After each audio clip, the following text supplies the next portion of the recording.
తెలంగాణ ప్రభుత్వం రేవంత్ రెడ్డి సర్కార్ హైడ్రానైతే ఎంతో ప్రతిష్టాత్మకంగా తీసుకురావడం జరిగింది. ప్రభుత్వ భూములని, ఇంకా చెరువులు, నాలాలు, కుంటలు ఏవైతే ఉన్నాయో అవన్నిటిని రక్షించడానికి తీసుకొచ్చిందే హైడ్రా అని చెప్పేసి రేవంత్ రెడ్డి గారు అనేక సార్లు చెప్పడం జరిగింది. దీనికి రంగనాథ్ గారినైతే కమిషనర్‌గా పెట్టడం జరిగింది. దీని తర్వాత చాలా వరకి పేదలు మాత్రం దీని నుంచెల్లి సంతోషంగా లేరని చెప్పేసి అనేక సార్లయితే తెలియడం జరిగింది. దీంతోనే ఈరోజు చూసుకున్నట్టయితే తెలంగాణ హైకోర్టు కూడా అసలు రంగనాథ్‌ని విధుల నుంచి తప్పించి ఒక వేరే వాళ్ళని నియమించాలని చెప్పేసి సీఎస్‌కి కూడా ఆదేశాలైతే జారీ చేసింది. సో, దీని మీద స్పందించడానికి ఈరోజు మనతో పాటు ఉన్నారు ప్రముఖ రాజకీయ విశ్లేషకులు నరోత్తమ్ గారు. నమస్కారం sir.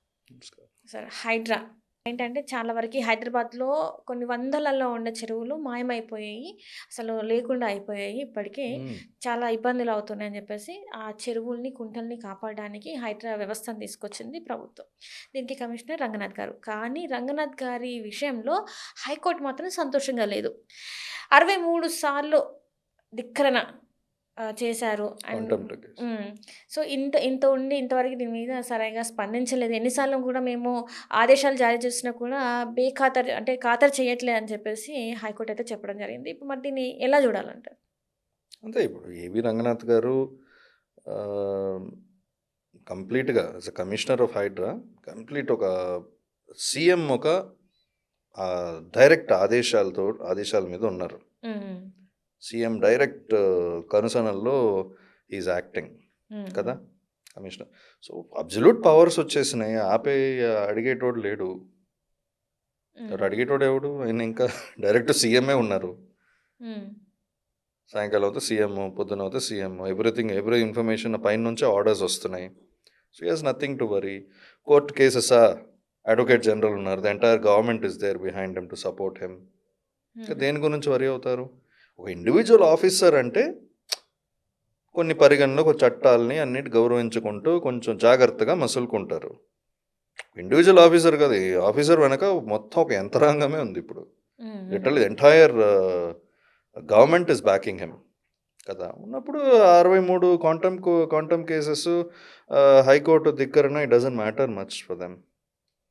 The legal system, the legal state machinery will take care. High court అని అనుకున్నారు. కానీ ఇక్కడ ఏంటంటే అనుకోకుండా కోర్టు మొటికాయలు వేసింది. డైరెక్ట్గా you are an officer, it doesn't mean you can take law for granted. We're the protectors of the land, అంటే protectors of the law. Law is supreme, it prevails over your decision making అని చెప్పేసి court క్లియర్గా ఏవి రంగనాథ్ గారిని మొత్తం remove చేసేయండి post నుంచి అని ఆర్డర్ జారీ చేసింది. ఇప్పుడు చీఫ్ సెక్రటరీకి చెప్పేసింది. Chief secretary 100% they have to remove him. వేరే దారి లేదు. చట్టానికి లోబడి నేను పనిచేస్తున్నాను, ఎట్లాంటి వాటికి నేను తప్పుగా చేయలేదు. ప్రభుత్వాన్ని కొంతమంది మాయ చేస్తున్న, అంటే ఐ మీన్ జడ్జిలనే మాయ చేస్తున్నారు అని చెప్పేసి చెప్పడం జరిగింది. అది అవుట్ ఆఫ్ ఎమోషన్. ఆయన ఇంతకుముందు ట్రాఫిక్ కమిషనర్, చాలా మంచి పెద్ద పెద్ద పొజిషన్స్లో చేసిన వ్యక్తి. ఆయన ఎందుకు ఇట్లా వితౌట్ ఒక రెస్పాన్సిబిలిటీ లేకుండా అట్లా స్టేట్మెంట్ ఎందుకు ఇచ్చారని తెలియట్లేదు. ఎందుకంటే ఇప్పుడు తప్పుదో పెట్టించేది ఎవరు? ఇక్కడ అల్లాటప్ప ఏదో ఇక్కడ ఆఫీసరు చిన్న క్లర్క్నో కాదు. ఆయన అంటుంది ఒక హైకోర్టు న్యాయవాది అని అంటున్నారు. అంటే ఒక హైకోర్టు జడ్జిని ఇంకోటి తప్పుదో పెట్టిస్తున్నారు. అంటే జడ్జి ఏంటి అంత కూర్చోడానికి? ఆయన లా చదువుకుని, అంటే literally they are at a different level. ఒక జడ్జి అంటే అటు ఒక క్వాలిఫైడ్ జడ్జ్. వాళ్ళ చూస్ చేసేది ప్రొసీజర్సే ఏంటి మొత్తం. It is not ordinary procedure. అత్యున్నత న్యాయస్థానం అంటే ఎస్పెషల్లీ ద హైకోర్ట్ అంటే there is a standard set.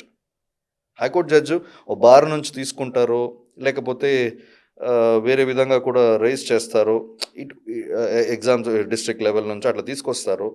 Everything is recorded. వాళ్ళు ఒక్క ఇది కూడా ఈ సరిగ్గా లేదనుకోండి, ఎలివేషన్ అంత ఈజీగా రాదు. Collegium has to recommend anything. The collegium has to recommend. Collegium consist of the highest minds in the country. Judiciary is like an institution on par with the parliament. On par with the executive. అట్లా ఉన్నప్పుడు మీరు ఒక high court జడ్జిని కూర్చొని మీరు ఈ మిగతా వాళ్ళకి మీరు అమ్ముడు పోయారన్న డైరెక్ట్గా అనకపోయినా లిటరలీ మీరు వాళ్ళ మాటల్ని మీరు దానికి ఇన్ఫ్లుయెన్స్ అయిపోయి మాట్లాడుతున్నారు అన్నది ఇట్స్ ప్యూరైల్ స్టేట్మెంట్. ఒక చిన్నపిల్లలు కంప్లైంట్ చెప్తారు కదా స్కూల్, ఆ టైప్లో చెప్పినట్టు అనిపించింది నాకైతే. Is an officer at the rank of commissioner of HYDRAA, direct CM కనుసన్నలో పనిచేస్తున్న ఒక నమ్మకమైన ఒక ఆఫీసర్ కదా. Just because the government is with you, the government మొత్తం ఏమైనా మెషినరీ బ్యాక్ చేస్తుంది అనగా కాబట్టి మీరు లాని గౌరవించకూడదని లేదు కదా. First you are a citizen, then you are a government servant, then your political affinities కదా. మీరు ఆ లాని ధిక్కరించి ఏం ధిక్కరించలేదు అంటారు. నోటీసులు ఎంతమందికి ఇచ్చారు? ఫస్ట్ నోటీస్ ఇవ్వాలి కదా. అందరికీ నోటీసులు ఇచ్చారా? కొంతమందికి ఇచ్చారు, కొంతమందికి ఇవ్వలేదు. అదేంటంటే నోటీసులు ఇస్తే కోర్టుకి వెళ్తారు కోర్టుకి. స్టే తెచ్చుకునే అవకాశం కూడా ఇవ్వలేదని చాలా మంది వాళ్ళు, ఎందుకంటే తెచ్చుకుంటారు. ఇల్లులు కట్టుకొని 3 months కూడా అవ్వలేదు, 3 months కూడా అవ్వని ఇల్లులు వాళ్ళు కూలగొట్టి ఇల్లులు కట్టుకోవడానికి పర్మిషన్స్ ఇచ్చింది ఎవరు? గవర్నమెంట్ ఇస్తుంది. మరి గవర్నమెంట్ ఇచ్చినప్పుడు ఇచ్చిన పర్మిషన్స్ ఇచ్చిన వాళ్ళందరినీ లోపలేయండి. ఇప్పుడు ఇచ్చిన వాళ్ళందరినీ లోపలేయండి. ఎవరెవరైతే పర్మిషన్స్ ఇచ్చారో వీటికి యాజ్ పర్ యువర్ ఓన్ లా మీరు కూలగొడుతున్నారు కదా, బికాజ్ ఇది ఇల్లీగల్ అని చెప్పేసి ఆ ఇల్లీగల్ ల్యాండ్కి చెరువులని అంటే FTL బఫర్ జోన్ లో ఉన్నవి ఇవన్నీ అని చెప్పేసి అదే చెప్తున్నాను, డెమాలిష్ చేస్తున్నారు. Buffer zone, FTL buffer zone, floor tank, full level tank, ఇది బఫర్ జోన్లో ఉన్నవో మొత్తం తీసేస్తున్నారు, డెమాలిష్ చేస్తున్నారు నోటీస్ ఇవ్వకుండా. ఓకే, ఇచ్చారో ఇవ్వలేదు, నోటీస్ ఇవ్వలేదు. బట్ అక్కడ కట్టింది ఇల్లీగల్ కన్స్ట్రక్షన్స్ కాదు కదా. అంటే ఇల్లీగల్ అంటే they call it illegal, but legal రాయితీలు అన్నీ ప్రాపర్గా ట్యాక్స్లు అన్నీ అన్ని తీసుకుని అన్ని పర్మిషన్స్ తీసుకునే కదా కట్టింది. ఒక బిల్డర్ కట్టాడు కదా, బ్యాంక్ నుంచి లోన్ కూడా వచ్చింది కదా. So you arrest the entire bureaucracy. వీళ్ళందరినీ కూడా అరెస్ట్ చేయండి ఫస్ట్, ఎందుకంటే వాళ్ళు కదా ఇచ్చారు. మీరు ప్రజల్ని ఎందుకు ఇబ్బంది పెడుతున్నారు? Otherwise give them compensation first. చాలా మందికి ఎవరైతే చాలా హైకోర్టు తీర్పులు ఇది కూడా ఇవ్వలేదు, మాకు సరైన కనీసం మాకు ప్రత్యామ్నాయం కూడా చూపించలేకపోవడం వల్లనే ఈరోజు మేము ఇలాంటి పరిస్థితి వచ్చింది, ఇంకా మేము చచ్చిపోవాల్సిందే ఇంకా మేము అని చెప్పేసి చాలా మంది మాట్లాడుతున్నారు ఇప్పటికీ కూడా స్టిల్. లేదు, ఖచ్చితంగా అది పాపం మండుతుంది. బికాజ్ ఇప్పుడు మన దేశం చట్టానికి కన్నా పెద్దవాడు ఎవడు లేడు, చట్టానికన్నా కోర్టు కన్నా పెద్దవాడు ఎవడు లేడు. Past judgments are there. ఒకళ్ళు even if the government is taking over a land, taking over a property, even demolition చేసినా కూడా ఏదైనా వాళ్ళకి తగిన పరిష్కారం చూపించాలి. తగిన పరిష్కారం అంటే ఏంటి? Point 1, where there is compensation possible, give them compensation and acquisition అయితే. డెమాలిషన్ అయితే give them the opportunity to fight a legal case. If you are right, the court will give it to you. Court will give you the final result. ఫేవరబుల్గా ఇస్తుంది. అది కాదు అంటే court చెప్తుంది. అంటే do you think కోర్టుకి ఆ న్యాయం తెలీదా? మళ్ళీ ఎందుకు న్యాయస్థానం? కానీ ఇప్పుడు రేవంత్ రెడ్డి గారైనా రంగనాథ్ గారైనా చెప్పేది ఏంటంటే, మేము ఏది కూడా చట్టానికి లోబడే ఉన్నాం, కానీ ఏది కూడా ఇట్లా చేయలేదు, ఎంతో ప్రతిష్టాత్మకంగా తీసుకొచ్చినాం మేము ఇది హైడ్రాని అని చెప్పేసి రేవంత్ రెడ్డి గారు మళ్ళీ మాట్లాడారు. Hydraa the initiative, the idea is very good. Idea ఏంటి? మొత్తం సిటీని ప్రక్షాళన చేయాలి. ఒక ఎప్పటి నుంచో అందరూ అనుకుంటున్నారు కానీ ఈయనేమో కొత్త తీసుకొచ్చాడు. బట్ దాని ఇంప్లిమెంటేషన్ ఏంటి? Whom are you troubling? దానికోసం you troubling ordinary common citizens. ఓటర్స్ని ట్రబుల్ చేస్తున్నారు మీరు. పెద్ద సంపన్నులను కాదు, పేదలు, middle class, lower middle income groups, వీళ్ళని కదా మీరు ట్రబుల్ చేస్తున్నారు. ఏంటి ఇప్పుడు కోర్టుకు వెళ్ళే అవకాశం ఇవ్వాల్సింది. You are not against the judiciary or against the executive. You have to work together. వీళ్ళతోటి కలిసి కదా పనిచేయాలి మీరు. చట్టం ఏం అవకాశం ఇస్తుంది? చట్టం ప్రతి వాడికి అవకాశం ఇస్తుంది కదా. కదా. కోర్టు అట్లా అవకాశం ఇచ్చేదో అది చట్టం ఒక జ్యూరిస్ప్రూడెన్స్ అదే కదా, జ్యూరిస్ప్రూడెన్స్ ఆఫ్ లా అదే కదా. మీరు ఆ జ్యూరిస్ప్రూడెన్స్ ఆఫ్ లా కోర్టుకే పరిమితమా, లేదా గవర్నెన్స్కి పరిమితం కాదా? ఒక దాటిపైన కదా ఉండాలి. You have to stand on one single platform. ఇప్పుడు ప్రజలకి అది ప్రాథమిక హక్కు. డెమాలిష్ చేస్తున్నాను అంటే మీరు నోటీస్ ఇవ్వాలి. Notices give them time. అప్పుడు వాడు కోర్టుకు వెళ్తాడు. రైట్. అంటే ఇక్కడ చాలామంది అడిగేది ఏంటంటే, పేద వాళ్ళకేమో నోటీసులు ఇలాంటివి జారీ చేయడానికి లేదు, చేయట్లేదు. వాళ్ళేమో డైరెక్ట్ బుల్డోజర్లు తీసుకెళ్ళి కూలగొడుతున్నారు. వేరాజ్ ఇక్కడ రేవంత్ రెడ్డి గారి బ్రదర్స్ ఎవరైతే ఉన్నారో, ఇక్కడ దుర్గం చెరువు దగ్గర వాళ్ళ ఇల్లున్నాయి. వాళ్ళేమో స్టే తెచ్చుకున్నారు, వాళ్ళ ఆస్తుల్ని కాపాడుకున్నారు. ఇక్కడ కూడా ఎందుకు ఇప్పుడు మాదాపూర్లో 100 feet రోడ్ ఉంది. ఇంతకుముందు మాదాపూర్ విలేజ్ అనుకోండి, కొన్ని డికేట్స్ ముందు అనుకోండి. అక్కడ ఉన్న వాళ్ళని అడిగితే చెప్తారు అదంతా కింద కాలువ, మొత్తం కాలువ, 100 feet రోడే కాలువ. ఓకే. ఆ కాలువ మీద కట్టారు. ఇప్పుడు దానికి FTL రాదా? ఎందుకంటే అక్కడ మొత్తం ఏంటంటే ఇటు సైడ్ కొంచెం సంపన్న వర్గము, అటు సైడ్ కొంచెం బాగా డెవలప్ అయిపోయింది. బిల్డర్స్ అందరు కూడా చాలా మంది అటు ఉన్నారు. ఈ మధ్యలో ఒక స్ట్రెచ్ ఉంది. ఈ స్ట్రెచ్ అంతా ఏంటంటే డిస్ప్యూటెడ్ ల్యాండ్ కోర్టులో జరుగుతుంది. ఒకళ్ళందరూ పెట్టుకుని అక్కడ ఏదో పెడతారు, అక్కడ ఈ టైల్స్ అని, కార్ప్స్ అని చెప్పేసి ఇవన్నీ చాలా పెడతారు, అమర్చి పెట్టుంటారు. ఇవన్నీ ఎప్పుడు ఖాళీగా ఉంటాయి. ఆ స్ట్రెచ్ అంతా కోర్టులో నడుస్తుంది కేసు. ఇప్పుడు యాక్చువల్గా అవన్నీ హిస్టరీకి వెళ్ళారంటే అది మొత్తం కాలువ మీద వేసింది. ఇప్పుడు అవన్నీ కొడతారా? నోటీసులు ఇవ్వకుండా ఒక్క ఇల్లు ఇక్కడ కూలగొట్టమని చెప్పండి, వల్ల కాదు. అందరు తిరగబడతారు. ఇక్కడ middle income groups, upper middle class అక్కడ ఉన్నదంతా. అండ్ పోలీసులను కూడా తీసుకెళ్ళి వాళ్ళని బెదిరించి అక్కడ అసలు పోలీసులు అనే వాళ్ళు ఉండొద్దు అని చెప్పేసి చెప్తుంది. ఎన్ఫోర్స్మెంట్ చేసేటప్పుడు పోలీసులు ఉంటారు. దట్ ఈస్ వాళ్ళ మీదకి ఎవరైతే ఇల్లు కూల్చోదారో వాళ్ళ మీదకి పోలీసులు వెళ్తున్నారు అని చెప్పేసి. లేదు, పోలీస్ దట్ ఈస్ బేసికలీ ఇప్పుడు ఒక ఇల్లు కూలుస్తున్నారంటే పోలీసు వెళ్తారు. అది బేసిక్ లా, దాన్ని కాదంటలేదు. కానీ మీరు ఎన్నుకునే ప్రొసీజర్ ఏంటి? మీరు స్వచ్ఛందంగా ఆ సిటిజన్కి అక్కడ ఇల్లు ఎవరు ఇల్లు అయితే పడగొడుతున్నారో ఆ పర్సన్కి మీరు టైం ఇవ్వాలి. నువ్వు కోర్టుకి వెళ్ళిరా అని టైం ఇవ్వాలి. నువ్వు కోర్టుకి వెళ్ళావా నాయనా? నువ్వు కోర్టుకి వెళ్ళావు, కోర్టు కూడా నీకు అట్లా తీర్పిచ్చిందా? ఇప్పుడు నేను కూలగొడతాను, బికాజ్ ఇట్ ఈస్ లీగల్. కోర్టుకి వెళ్ళలేదు, నేను వెళ్ళలేదు, నువ్వు వెళ్ళలేదు కోర్టుకి వెళ్ళకుండా నీకు నేను తగిన ఆపర్చునిటీ ఇవ్వకుండా నేను కూలగొడుతున్నాను అంటే తప్పు. నాట్ జస్ట్ నోటీస్ అనేది చాలా చిన్న విషయం. నోటీసే ఇవ్వట్లేదంటే ఇంకా దారుణం. అది నోటీస్ ఇచ్చి వెళ్ళాలి, అది లా, దట్ ఈస్ లా. నోటీస్ ఇచ్చి వెళ్ళాలి. నోటీస్ ఇచ్చి వెళ్ళటం లా అయితే ఫస్ట్ నీకు ఛాన్స్ ఇవ్వాలి నువ్వు కోర్టుకు వెళ్ళటానికి. అది గవర్నెన్స్. అర్థమైందా మీకు? అది ప్రజల పాలన, ప్రజల కోసం పాలన, లేకపోతే ప్రజల మీద పాలన మీది. ప్రజల కోసం పాలన అంటే ఆ ప్రజలకే మీరు అవకాశం ఇవ్వాలి కోర్టుకు వెళ్ళటానికి. ప్రజల మీద మీ పెత్తనం, మీ పాలన అంటే మీరు వెళ్ళి ఎందుకు స్పాట్లో నోటీస్ ఇచ్చి గంటలో కూడా మీరు కూల్చొచ్చు.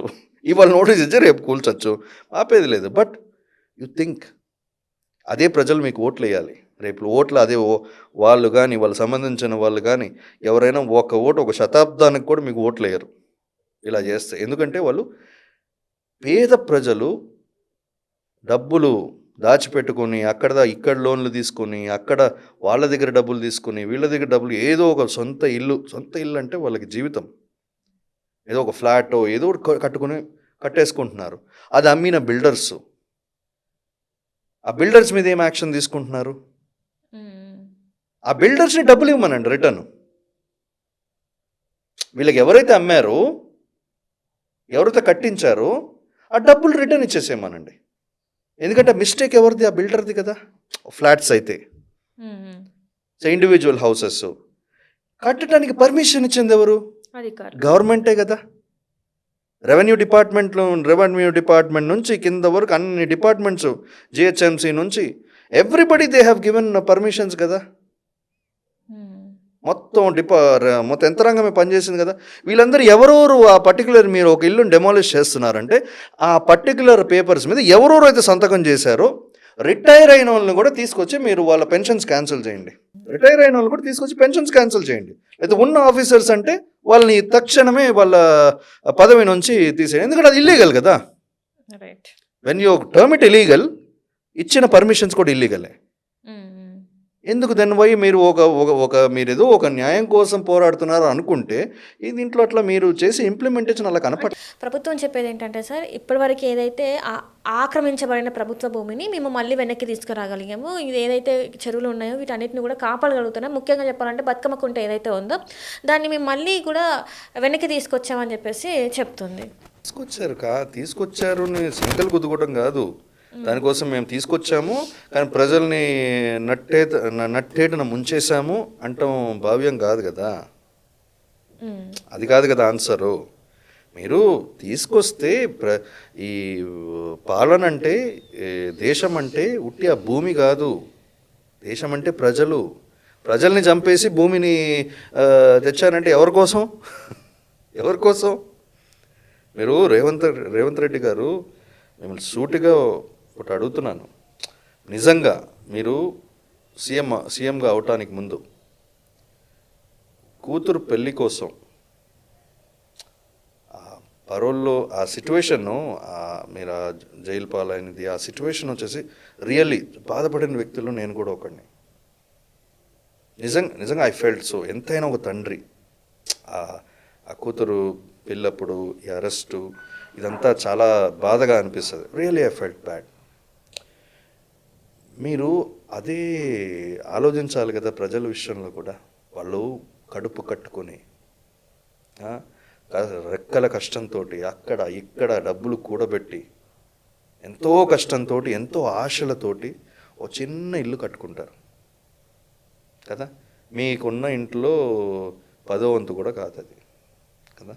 దాన్ని డైరెక్ట్గా నోటీసు, వాళ్ళకి ఏ ఆపర్చునిటీ ఇవ్వకుండా, ఒక ప్రజాస్వామ్యంలో వాళ్ళకు ఒక హక్కు, కోర్టు అన్నది వాళ్ళకి హక్కు, ఆ హక్కుని కూడా నేల రాస్తూ మీరు ఇమీడియట్గా మీ అధికారాన్ని ప్రయోగించి అది డైరెక్ట్గా వాళ్ళని బలిపశువుని చేసి వాళ్ళ భూమిని మీరు రీక్లెయిమ్ చేశారంటే అది రీక్లమేషన్ అనరు.